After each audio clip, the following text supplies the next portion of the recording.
So Adam Trenk, you are a little bit of a local legend in several states and cities.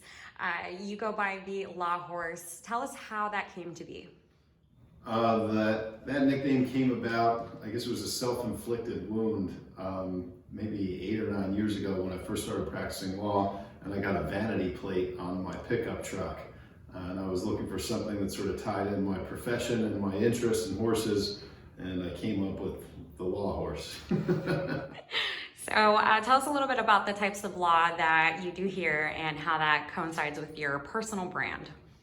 I feel like I've touched almost every area of practice in the 10 plus years that I've been with the Rose Law Group. I've done a lot of transactional work, government relations, land use and zoning, a lot of that falling underneath the umbrella of the cannabis industry, and I'm now the chair of the cannabis department, and also a lot in the realm of the equestrian and agricultural industries.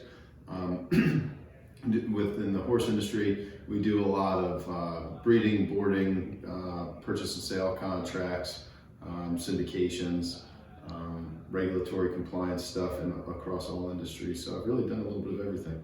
Awesome, and a little bit of politics too. Can you tell us about that?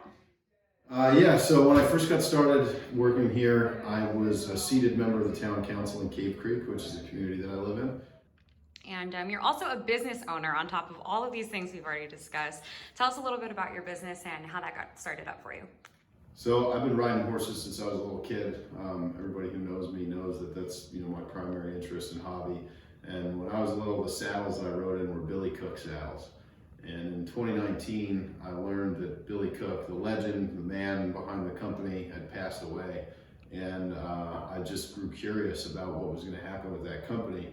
Knowing, as an industry participant, knowing that the brand had sort of lost some of its market share over the decades, I was worried about it and I didn't want to see it go under. And when I reached out to the family, my worst suspicions were confirmed that they were planning on closing the factory down.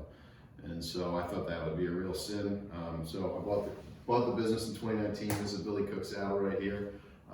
We are working to make the brand relevant again with a younger generation of horse owners, and we are also working to expand our product line so that we have a more broad appeal for demographics outside the equestrian industry.